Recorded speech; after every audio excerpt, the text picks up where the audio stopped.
Halo guys, berjumpa lagi di channel Komik Anime. Pada kesempatan kali ini, Mimin mau membahas anime yang masih anget-anget tai ayam dan cukup menarik untuk dibahas. Anime ini berjudul Mashle, Magic and Muscle, episode 1 dan 2 yang baru rilis di April 2023 ini. Anime ini mengisahkan perjuangan seorang pemuda yang hidup di lingkungan dunia sihir, yang hampir semua orang yang dapat menggunakan sihir. Namun tidak dengan pemuda ini, dan ia satu-satunya orang yang tidak memiliki kemampuan sihir sedikit pun. Orang yang tidak mempunyai kemampuan itu akan disebut sebagai sampah atau kasta terendah. Meski begitu, ia pantang menyerah dan bertekad ingin menjadi orang terpilih di dunia sihir, agar ia dan keluarganya dapat hidup tenang dan damai serta diakui oleh semua orang. Bagaimana kisah lengkapnya? Dan inilah dia Mashle, Magic and Muscle.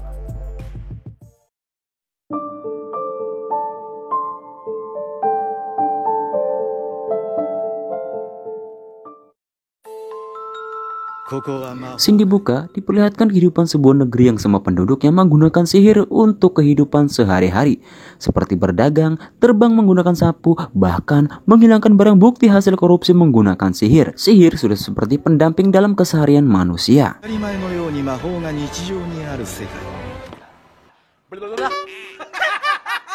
Kasus korupsi hilang. Di tengah hutan jauh dari pemukiman ada sebuah gubuk yang dihuni oleh pria tua berumur 75 tahun bernama Regro Branded dan satu anak laki-laki sekaligus pemeran utama kita di anime ini bernama Mashle Branded.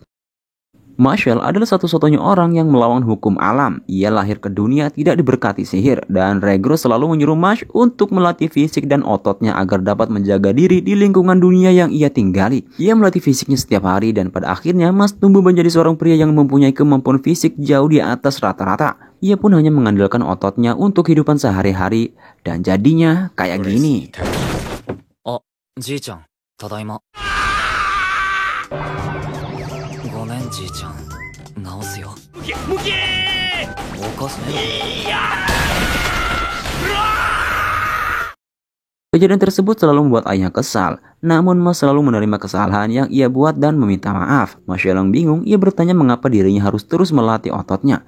Namun sang ayah hanya diam dan bergumam dalam hati jika Mashle berbeda dengan anak-anak lainnya, karena sejak lahir ia tidak memiliki kekuatan sihir sama sekali. Dan jika orang lain tahu tentang Mashle yang tidak memiliki sihir, maka Mashle akan dikucilkan dan bahkan akan diburu. Kemudian sang ayah menyuruh Mashle untuk menjaga rumah dan melarangnya untuk pergi ke kota, karena diri sendiri akan pergi ke kota guna mencari persediaan kuaci untuk dimakan sehari-hari.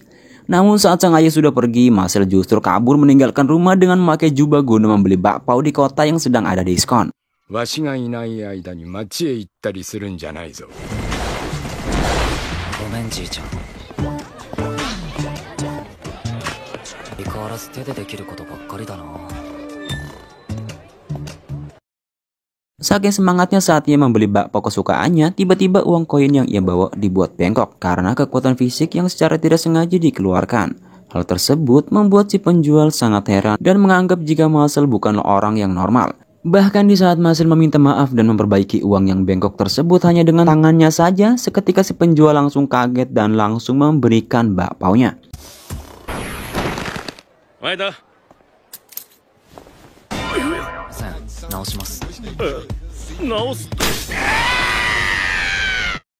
Saat angin sedang berhembus kencang, jubah Mashle yang menutupi kepalanya seketika terbuka. Hal tersebut membuat orang yang melihatnya pun sangat terkejut karena Mashle tidak memiliki tanda sihir di wajahnya. Dalam kehidupan normal di dunia sihir, semua orang yang mempunyai sihir pasti memiliki tanda garis hitam di wajahnya sejak mereka dilahirkan.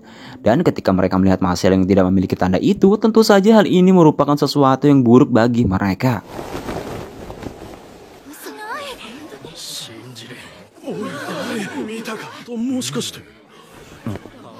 Di sisi lain, terlihat seorang kepala polisi bernama Bread bukan roti sedang menghukum pencuri di hadapannya sambil membaca koran. Di koran tersebut terdapat berita tentang terpilihnya seorang murid yang menjadi visioner suci bernama Red Ales, yaitu murid tahun kedua dari Akademi Sihir Eston.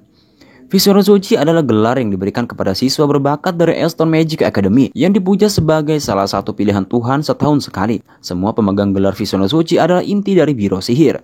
Dengan demikian mereka dianggap sebagai beberapa orang paling berpengaruh di dunia. Tujuan utama para Vision Suci adalah untuk menjaga perdamaian negara.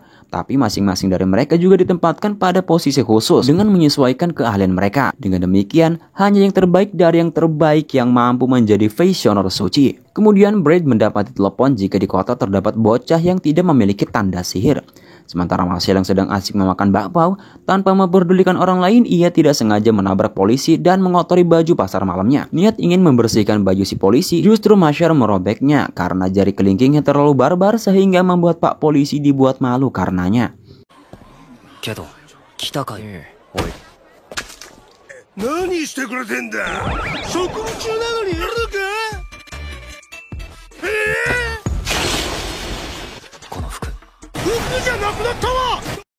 Tak lama berselang, Brad datang menghentikan mereka. Brad pun langsung menatap Marshall dan akan menangkapnya karena ia tidak mempunyai tanda sihir. Lalu tiba-tiba Regro datang langsung membawa lari Marshall dari tempat itu. Sesampai di rumah, Marshall langsung dimarahi oleh sang ayah karena tidak mau menuruti perkataannya. Ia pun dihukum berlatih otot di belakang rumahnya. Marsh hanya bisa meminta maaf dan menuruti perkataannya. Selama ini, mereka hidup jauh dari kota demi menyembunyikan identitas Marsh yang tidak seperti orang pada umumnya. Namun kini, kepolisian sihir sudah mengetahui keberadaannya dan sudah pasti akan memburunya. Dan benar saja, di atas pohon terlihat burung aneh yang terus menatap ke arah rumah Regro. Seketika itu pun kepolisian sihir datang bersama dengan jajarannya, sehingga Regro tidak bisa berbuat apa-apa. もう勝手に町へ行くなと言っておっただろうが。午前にこなしたメニューをもう一度やってこい。連中にもマッシュの存在が知られて。ようじいさん。 Sementara jauh di dalam hutan, Marshall telah selesai latihan karena menurutnya latihan tersebut sangat cepat jika ia serius hanya dengan waktu 5 menit saja. Saat ia pulang, ia mendengar percakapan polisi sihir dengan sang ayah. Di sana, Regro disiksa oleh Pak Polisi agar Regro mau menyerahkan anaknya.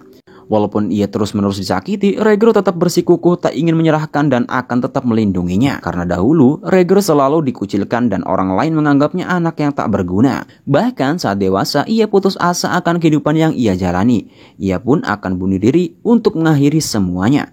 Namun tiba-tiba terdengar suara bayi menangis di belakangnya. Dan bayi itu ialah Marshall. Dan Regro pun menghentikan aksinya tersebut. Walaupun di waktu kecil dan dewasanya kehidupan Regro seakan tak berguna, setidaknya di hari tuanya ia ingin berguna bagi orang lain. Sehingga Regro mengasuh Marshall layaknya Malika. Walaupun Marshall telah tidak memiliki kekuatan sihir yang tak seperti orang normal pada umumnya, Regro tetap menyayanginya. Dengan suara keras, Regro menyuruh Marshall untuk segera lari meninggalkan tempat itu. Namun justru, Marshall mendobrak dan mengalahkan pengawal yang dibawa Brad. じいさんも知ってて隠してんだろ。じじい。逃げろマッシャー。やってくれ。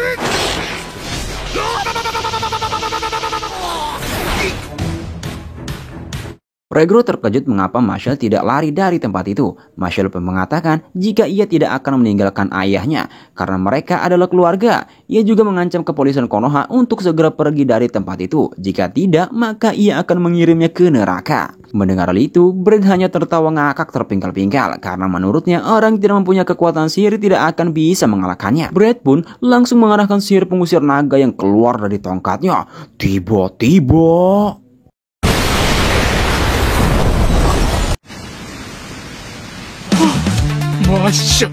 ya, sihir yang kuat yang pernah ia gunakan untuk mengusir naga, justru sihir itu ditangkis Marshall. Bukan itu saja, sihir Brad yang sangat kuat hanya dibuat mainan sehingga beberapa pun sihir yang dikeluarkan oleh Brad tak akan berpengaruh di hadapannya.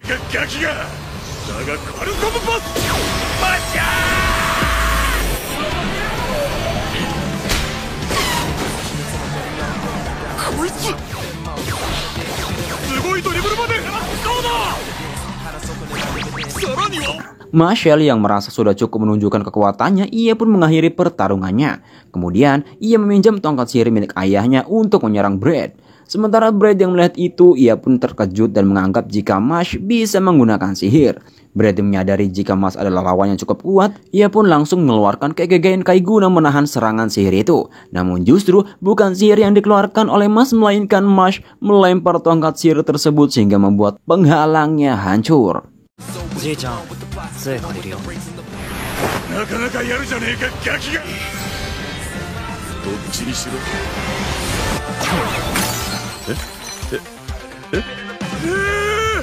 いや、自衛のためと思って筋トレさせてたのわしだけ。 Brad yang tidak berdaya di hadapannya, Marshall pun kembali mengancam Brad bahwa ia akan membunuh Brad jika Brad masih mengancam keluarganya lagi. Mendengar hal itu, tiba-tiba Brad melakukan kesepakatan dengan jaminan kebebasan bagi Mash dan ayahnya. Namun dengan syarat, Marshall harus mengikuti perintahnya, yaitu menempuh pendidikan di Akademi Sihir dan berusaha agar ia terpilih menjadi visioner suci yang dipilih setahun sekali. Dengan begitu, Marshall akan diterima oleh masyarakat dan tak akan diburu oleh kepolisian Konoha. Sedangkan Brad akan mengambil hadiahnya jika Marshall terpilih menjadi visioner suci. Mendengar itu, Marshall pun menyetujui kesepakatan itu demi hidup damai dengan ayahnya. 取引だキノコ頭。それに選ばれろ。魔法学校へ行ってな。四六時中安心できない生活。もちろん援助をする。乗った。こなんだから、マイさん。 Sekolah sihir Eston dikenal sangat sulit. Mereka memiliki tingkat kelulusan 3%. Walaupun begitu, Akademi Eston banyak melahirkan murid yang berkualitas. Satu-satunya ialah Claude Lucy, seorang profesor di Akademi Sihir Eston. Dia bertugas membimbing generasi penyihir berikutnya. Terlihat ia sedang memperhatikan para peserta, mulai dari putra bangsawan dan putra sekretaris biro sihir yang cukup terkenal di kalangan masyarakat. Namun yang menarik perhatian dan membuatnya jengkel ialah Marshall, karena berbeda dengan murid lainnya yang sedang memoles tongkat sihir dan merapal buku mantra. Sedangkan Marshall sibuk dengan latihannya dan membaca buku Penjaskes. Ditambah lagi, dua orang di belakang Mash yang membuatnya semakin kesal. Ia menganggap jika orang seperti Mash tidak akan lulus pada ujian pertama kali ini. Mash juga sudah memasang tanda wajah palsu agar orang lain tidak curiga. 本当に大丈夫なんじゃろうな。 キンスしながら筋トレの本読んだらなん驚きあるの？せめて魔法に関する本だ。いい。どうせあんなふざけたやつは。 Kemudian Lucy muncul di tengah peserta dan memperkenalkan diri sebagai pengawas ujian. Hal tersebut membuat orang yang melihatnya sangat terkagum karena orang seperti Lucy merupakan seorang penyihir berbakat dan terpilih di peringkat ke-7. Namun tidak dengan Mash, ia malah bertanya dengan konyol apakah Lucy tidak merasa panas muncul di tengah-tengah api.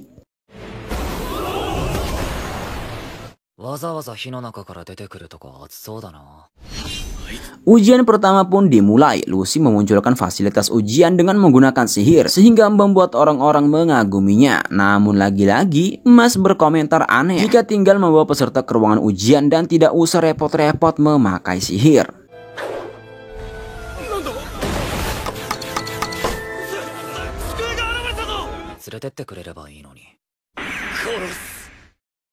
Para peserta diharuskan menyelesaikan ujian dalam waktu 30 menit, yang mana dalam kertas ujian tersebut mereka harus menyusun semua huruf yang berputar karena telah dibumbui sihir oleh Lucy. Lucy, Brad, dan Redro sudah pesimis jika Mash tidak mungkin bisa menyelesaikan ujian tersebut. Namun, hal yang tak terduga terjadi, yang mana Mash adalah orang pertama yang telah berhasil mengumpulkan soal yang diberikan oleh Lucy karena tulisan sihir yang berputar ketakutan saat diancam oleh Mash.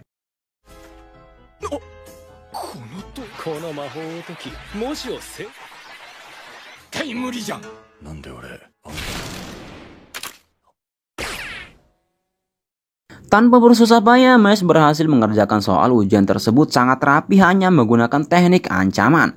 Bukan cuma itu saja, orang lain yang melihat Mash sangat keheranan dengan sihir yang ia gunakan, seperti lari di atas air karena belajar dengan guru Jiraiya dan mengangkat batu dengan teknik khusus seakan-akan ia ahli soal sihir. Sementara Lucy yang melihat tingkah konyol Mash, ia merasa sedang diejek olehnya. Ia pun berencana akan menggagalkan Mash pada ujian berikutnya.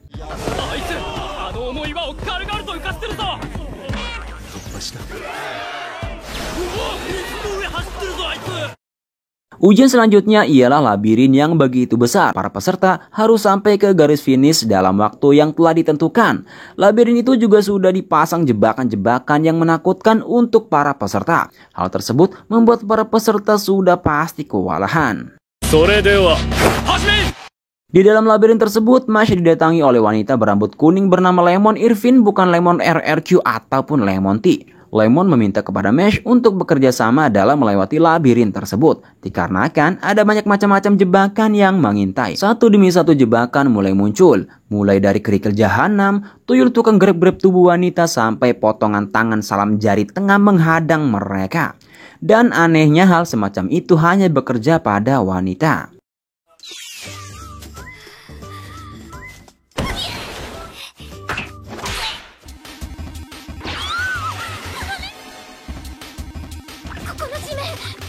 Ketika Mash mendengar suara teriakan di labirin tersebut, ia akan menghampirinya. Namun, tanpa diduga, Lemon memborgol Mash agar ia tidak pergi. Di sana Lemon pun mengungkapkan keburikannya, yang mana ia telah menipu Mash dengan cara mengajak Mash untuk bekerja sama.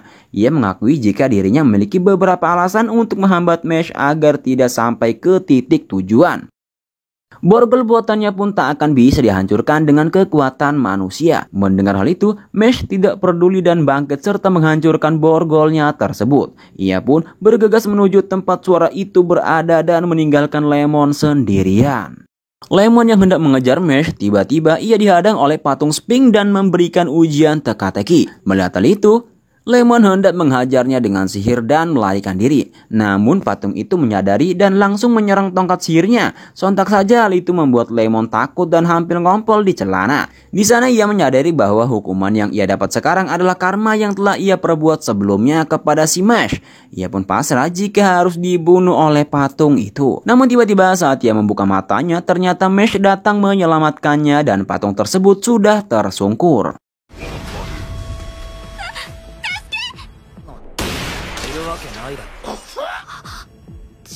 Di depan labirin terlihat Lucy sangat senang karena waktunya hampir habis dan Mash tidak kunjung kembali. Sudah dipastikan bahwa ia gagal, namun kemudian terasa getaran menggetarkan mereka semua dan ternyata Marshall bersama Lemon menerobos tembok labirin hingga mencapai garis finish. Kepala sekolah yang melihat itu pun merasa jika Mash adalah orang yang menarik. Sementara para peserta menganggap jika Marshall bermain curang, karena bukan labirin namanya jika tembok labirin itu diterobos sampai depan.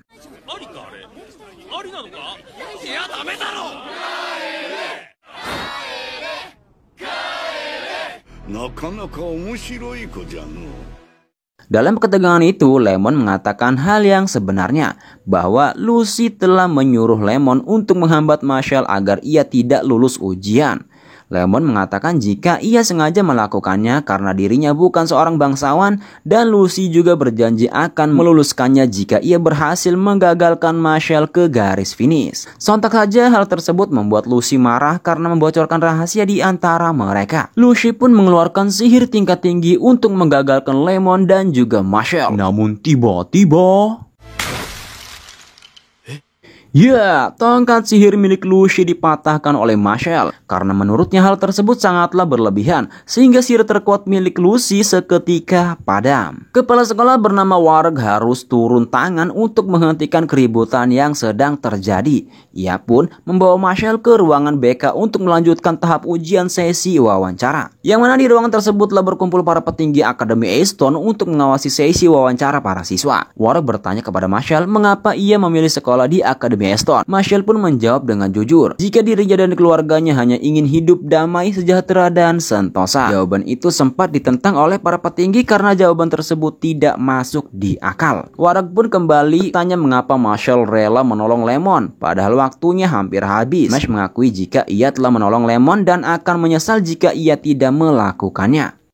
Warg menyimpulkan jika Marshall adalah tipe orang yang bertindak dulu sebelum berpikir. Mash tidak tahu tatanan dunia ini dan ada banyak makhluk yang lebih kuat darinya. Apakah Marshall masih bisa melakukan hal yang sama untuk melindungi orang yang lemah? Warg pun menggunakan sihir kuno untuk mengeluarkan makhluk yang membawa sebuah boneka. Cara kerja sihir tersebut ialah memindahkan jiwa orang yang disayang target dan memasukkannya ke dalam boneka. Jika boneka tersebut ditusuk, maka sudah dipastikan orang yang disayangi si target akan mati. Dan benar saja, Regro, orang yang paling disayangi Mashle, seketika jatuh tidak sadarkan diri.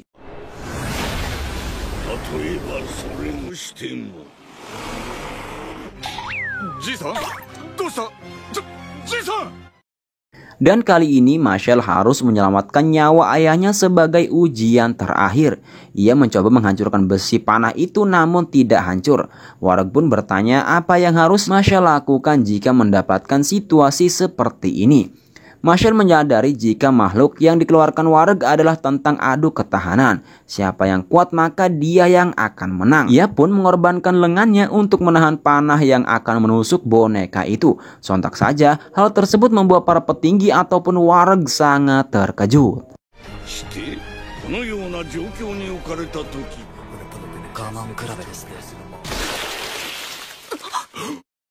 Warg menjelaskan jika kekuatan bisa menyakiti atau menyelamatkan orang lain, tergantung penggunaannya. Oleh karena itu, ia ingin menekankan prinsip melindungi yang lemah serta mengatur yang kuat. Dan Mashle pun lulus masuk ke Akademi Sihir Eston. Keesokan harinya, Mash mengikuti pelajaran pertamanya di Akademi Sihir. Sang guru mengajarkan sihir dasar, yaitu membuka gembok yang terkunci dengan bantuan sihir. Saat para murid mempraktikannya, Mash malah membuka gembok itu dengan ototnya. Sontak saja sang guru sangat marah karena kelas yang ia pelajari adalah kelas sihir, bukan kelas adu banteng. Teman di sebelahnya bernama Finn Umes tidak ingin terlibat dengan tingkah konyolnya si Mash. Namun ada beberapa murid yang sedang mengawasi mereka dari luar. Setelah pelajaran selesai, terlihat Finn akan ke kamarnya. Namun pintu kamarnya tersebut sudah tidak ada. Dan ternyata semua itu adalah ulah Mash yang menjebol pintu kamar mereka. Karena sampai saat ini Mash tidak bisa membuka atau menutup pintu. Ia hanya bisa menjebolnya saja. Dari sini mereka pun saling berkenalan satu sama lain. フィン・エイムズ。僕はマッシュ・バーンデット。で、こっちがケビン。 Finn mengatakan tentang peraturan di Akademi Eston, yang mana murid pindahan akan dipasangkan dengan murid senior, yang artinya Mash telah dipasangkan oleh Finn dan akan menjadi teman yang harus saling membantu. Mash pun bertanya bagaimana cara untuk bisa terpilih menjadi Visioner Suci. Finn menjelaskan jika ia harus mengumpulkan emas dari hasil ujian ekstrakurikuler dan kehidupan sekolah berdasarkan evaluasi, maka siswa akan mendapatkan koin emas, perak, dan perunggu. Terlepas dari itu, siswa akan dikeluarkan jika nilainya tidak sesuai standar pada setiap semesternya. Setelah menjelaskan panjang lebar, Mash akan berusaha sekuat kemampuannya untuk terpilih menjadi Visioner Suci. Mash pun membagi kue bakpao yang ia beli dari pasar malam sebagai tanda pertemanan di antara mereka.